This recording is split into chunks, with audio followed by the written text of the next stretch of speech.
जय माता दी दोस्तों, जय श्री हरि। स्वागत है आपका हमारे YouTube चैनल अभव्या वर्ल्ड में। दोस्तों, आइए सुनते हैं संतोषी माता की व्रत कथा। तो प्रेम से बोलिए संतोषी माता की जय।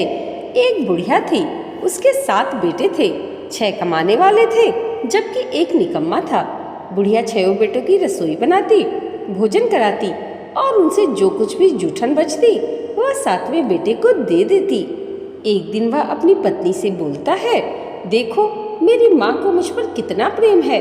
वह बोली, क्यों नहीं, सबका जूठा जो तुम्हें खिलाती है। वह बोला, ऐसा हो ही नहीं सकता। मैं जब तक अपनी आंखों से देख न लूं तब तक विश्वास नहीं होगा। बहू हंसकर बोली, देख लोगे तब तो मानोगे। कुछ दिन बाद त्योहार आया। घर में 7 प्रकार के भोजन और चूरमे के लड्डू बने। वह जांचने के लिए सिर दुखने का बहाना कर पतला वस्त्र सिर पर ओढ़े रसोई घर में ही सो गया। वह कपड़े में से सब कुछ देख रहा था। 6 भाई भोजन करने आए। उसने देखा माँ ने उनके लिए सुंदर आसन बिछा, नाना प्रकार की रसोई परोसी और आग्रह करके उन्हें जिमाया। वह देखता रहा। 6 भोजन करके उठे तब माँ ने उनकी जूठी थालियों में से लड्डुओं के टुकड़े उठाकर एक लड्डू बनाया। जूठन साफ कर बुढ़िया माँ ने उसे पुकारा, बेटा 6 भाई भोजन कर गए, अब तू ही बाकी है, उठ, तू कब खाएगा। वह कहने लगा, माँ मुझे भोजन नहीं करना, मैं परदेश जा रहा हूँ। माँ ने कहा, कल जाता हो तो आज ही चला जा। वह बोला, हाँ आज ही जा रहा हूँ। यह कहकर वह घर से निकल गया। चलते समय पत्नी की याद आ गई। गौशाला में कंडे थाप रही थी। जाकर कहता है, हम जावे परदेश, आवेंगे कुछ काल, तुम रहियो संतोष से, धर्म आपनो पाल। तब उसकी पत्नी कहती है, जाओ पिया आनंद से, हमारो सोच हटाए, राम भरोसे हम रहे, ईश्वर तुम्हें सहाय। 2 निशानी आपन देख धरूं मैं धीर, सुधि मत हमारी बिसराइयो, रखियो मन गंभीर। वह बोला, मेरे पास तो कुछ भी नहीं है, यह अंगूठी है सो ले और अपनी कुछ निशानी मुझे दे। वह कहती है, मेरे पास क्या है, सिर्फ ये गोबर भरा हाथ। यह कहकर उसकी पीठ पर गोबर के हाथ की थाप मार दी। वह चल दिया। चलते चलते दूर देश पहुंचा। वहां एक साहूकार की दुकान थी। वहां जाकर कहने लगा, भाई मुझे नौकरी पर रख लो। साहूकार को जरूरत थी। वह बोला, रह जा। लड़के ने पूछा, तनख्वाह क्या दोगे। साहूकार ने कहा, काम देखकर दाम मिलेंगे। साहूकार की नौकरी मिली। वह सुबह 7 बजे से 10 बजे तक नौकरी बजाने लगा। कुछ दिनों में दुकान का सारा लेन देन, हिसाब किताब, ग्राहकों को माल बेचना, सारा काम करने लगा। साहूकार के 7-8 नौकर थे। वे सब चक्कर खाने लगे। यह तो बड़ा ही होशियार बन गया। सेठ ने भी काम देखा और 3 महीने में ही उसे आधे मुनाफे का हिस्सेदार बना लिया। वह कुछ वर्ष बाद ही नामी सेठ बन गया और मालिक सारा कारोबार उस पर छोड़कर चला गया। इधर उसकी पत्नी को सास ससुर दुख देने लगे। सारी गृहस्थी का काम करा के उसे लकड़ी लेने जंगल में भेजते। इस बीच घर के आटे से जो भूसी निकलती उसकी रोटी बनाकर रख दी जाती और फूटे नारियल की नारियली में पानी। एक दिन वह लकड़ी लेने जा रही थी। रास्ते में बहुत सारी स्त्रियां संतोषी माता का व्रत करती दिखाई दी। वह वहां खड़ी होकर कथा सुनने लगी और पूछा, बहनों तुम किस देवता का व्रत करती हो और इसके करने से क्या फल मिलता है। यदि तुम इस व्रत का विधान मुझे समझाकर कहोगी तो मैं तुम्हारा बड़ा ही एहसान मानूंगी। तब उनमें से एक स्त्री बोली, सुनो, यह संतोषी माता का व्रत है। इसके करने से निर्धनता दरिद्रता का नाश होता है और जो कुछ मन में कामना हो सब संतोषी माता की कृपा से पूरी होती है। तब उसने उस व्रत की विधि पूछी। वह भक्तिनी स्त्री बोली, 1.25 आने का गुड़ चना लेना, इच्छा हो तो 5.25 आने का लेना या 1.25 रुपए का भी सहूलियत के अनुसार लाना। बिना परेशानी और श्रद्धा व प्रेम से जितना भी बन पड़े सवाया लेना। प्रत्येक शुक्रवार को निराहार रहकर कथा सुनना। इसके बीच में क्रम टूटे नहीं। लगातार नियम पालन करना। सुनने वाला कोई न मिले तो घी का दीपक जला उसके आगे या फिर जल के पात्र को सामने रखकर कथा कहना। जब कार्य सिद्ध न हो नियम का पालन करना और कार्य सिद्ध हो जाने पर व्रत का उद्यापन करना। 3 मास में माता फल पूरा करती हैं। यदि किसी के ग्रह खोटे भी हों तो भी माता वर्ष भर में कार्य सिद्ध करती हैं। फल सिद्ध होने पर उद्यापन करना चाहिए, बीच में नहीं। उद्यापन में 2.5 सेर, आटे का खाजा तथा इसी परिमाण से खीर तथा चने का साग करना। 8 लड़कों को भोजन कराना। जहाँ तक मिले देवर, जेठ, भाई बंधुओं के हों, न मिले तो रिश्तेदारों और पास पड़ोसियों को बुलाना, उन्हें भोजन करा यथाशक्ति दक्षिणा दे माता का नियम पूरा करना। उस दिन घर में खटाई न खाना। यह सुन बुढ़िया के लड़के की बहू चल दी। रास्ते में लकड़ी के बोझ को बेच दिया और उन पैसों से गुड़ चना मंगा ले माता के व्रत की तैयारी कर आगे चली। सामने मंदिर देखकर पूछने लगी, यह मंदिर किसका है? सभी लोग कहते हैं यह संतोषी माता का मंदिर है। यह सुनकर माता के मंदिर में जाकर चरणों में लौटने लगी। दीन हो विनती करने लगी, माँ मैं निपट अज्ञानी हूँ, व्रत के कुछ भी नियम नहीं जानती, मैं दुखी हूँ। हे माता जगत जननी, मेरा दुख दूर कर, मैं तेरी शरण में हूँ। माता को दया आ गई। एक शुक्रवार बीता कि दूसरे को उसके पति का पत्र आया और तीसरे शुक्रवार को उसका भेजा हुआ पैसा आ पहुँचा। यह देख जेठ जिठानी मुंह सिकोड़ने लगे। लड़के ताने देने लगे। काकी के पास पत्र आने लगे, रुपया आने लगा। अब तो काकी की खातिर बढ़ेगी। बेचारी सरलता से कहती है, भैया कागज आवे या रुपया आवे, हम सबके लिए अच्छा है। ऐसा कहकर आंखों में आंसू भरकर संतोषी माता के मंदिर में आ मातेश्वरी के चरणों में गिरकर रोने लगी। माँ मैंने तुमसे पैसा कब मांगा है? मुझे पैसे से क्या काम है? मुझे तो अपने सुहाग से काम है। मैं तो अपने स्वामी के दर्शन मांगती हूँ। तब माता ने प्रसन्न होकर कहा, जा बेटी तेरा स्वामी आएगा। यह सुनकर खुशी से बावली होकर घर में जा काम करने लगी। अब संतोषी माँ विचार करने लगी, इस भोली पुत्री को मैंने कह तो दिया है कि तेरा पति आएगा, लेकिन कैसे?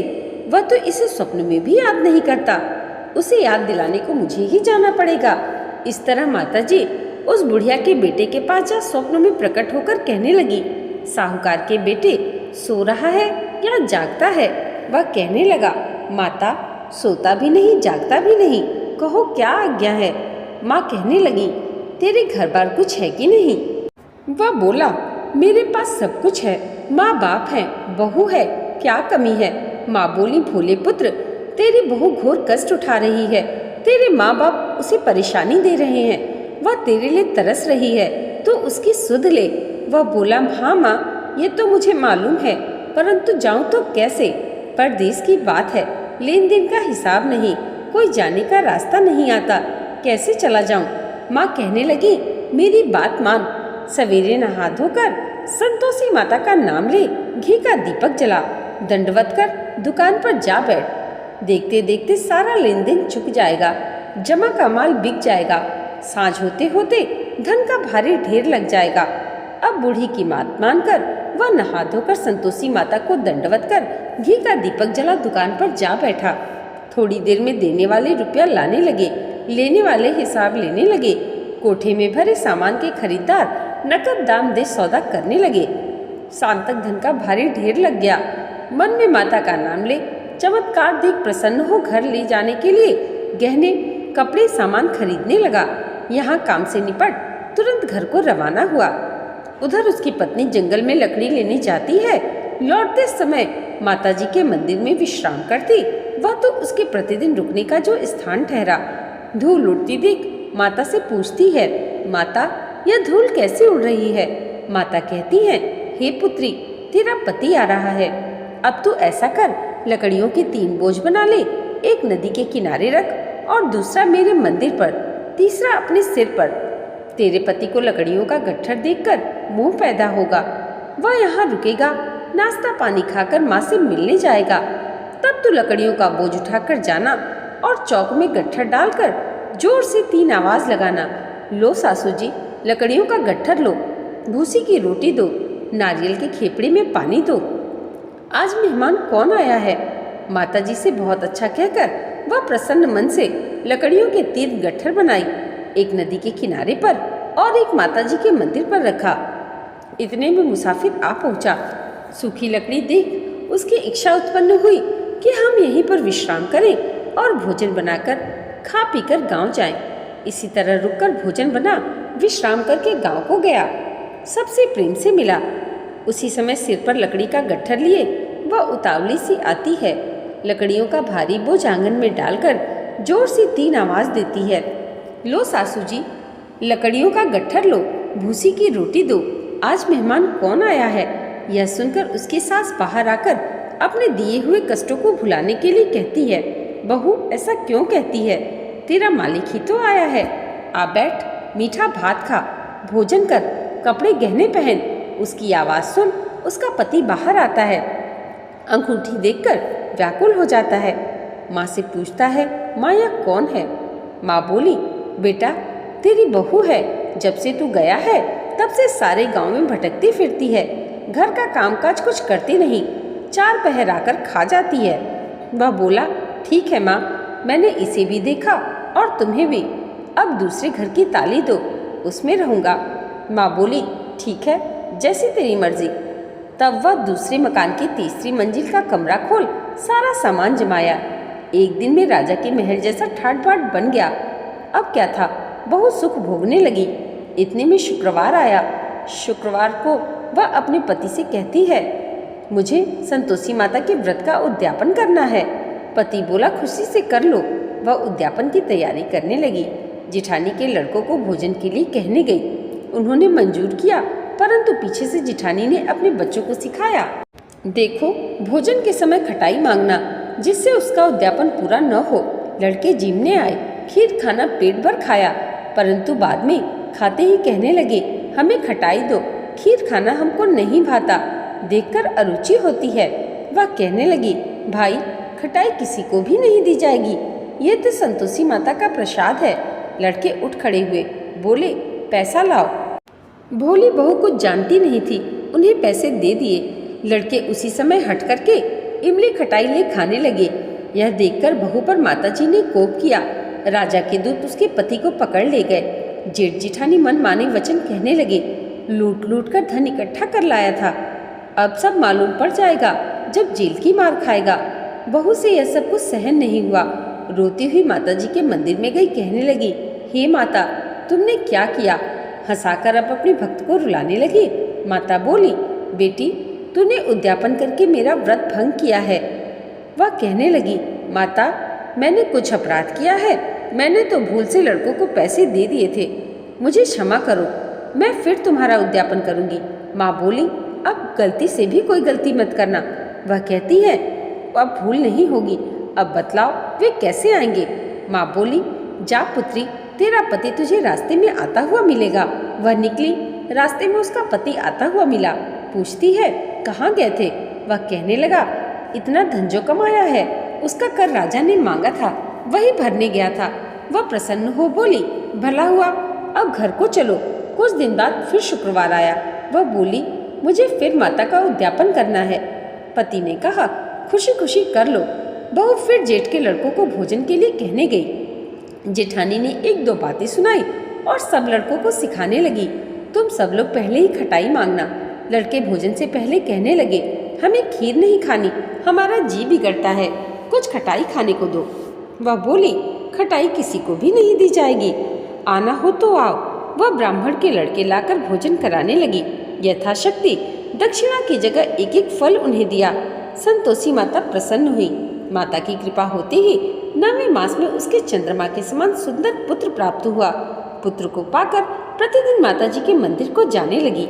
माँ ने सोचा, यह रोज आती है, आज क्यों न इसके घर चलूं। यह विचार कर माता ने भयानक रूप बनाया। गुड़ चने से सना मुख, ऊपर सूंड के समान होठ, उस पर मक्खियां भिन भिन कर रही थी। देहली पर पैर रखते ही उसकी सास चिल्लाती है, देखो री, कोई चुड़ैल डाकिन चली आ रही है, लड़कों इसे भगाओ, नहीं तो किसी को खा जाएगी। लड़के भगाने लगे, चिल्लाकर खिड़की दरवाजे बंद करने लगे। बहू रोशनदान में से सब कुछ देख रही थी। प्रसन्नता से पगली बन चिल्लाने लगी, आज मेरी माताजी मेरे घर आई हैं। वो बच्चे को दूध पीने से हटाती है। इतने में सास का क्रोध फट पड़ा। वह बोली, क्या उतावली हुई है। बच्चे को पटक दिया। इतने में माँ के प्रताप से लड़के ही लड़के नजर आने लगे। वह बोली, माँ, मैं जिसका व्रत करती हूँ यह वही संतोषी माता है। सबने माता जी के चरण पकड़ लिए और विनती कर कहने लगे, हे माता, हम मूर्ख हैं, अज्ञानी हैं, तुम्हारे व्रत की विधि हम नहीं जानते। व्रत भंग करके हमने बड़ा ही अपराध किया है। जगमाता, आप हमारा अपराध क्षमा करें। इस प्रकार माता प्रसन्न हुई। बहू को प्रसन्न हो जैसा फल दिया वैसा माता सबको दे। जो पढ़े या कथा सुने उसका मनोरथ पूर्ण हो। बोलिए संतोषी माता की जय। दोस्तों, आज की वीडियो अगर आपको अच्छी लगी हो तो कमेंट बॉक्स में जय संतोषी माता ज़रूर लिखिएगा और इसे लाइक और हमारे चैनल पर पहली बार आए हैं तो सब्सक्राइब करना मत भूलिएगा। संतोषी माता की कृपा आप सबके जीवन पर सदैव ऐसे ही बनी रहे, इसी मंगल कामना के साथ मिलते हैं अगले वीडियो में। तब तक के लिए जय माता दी, जय श्री हरि।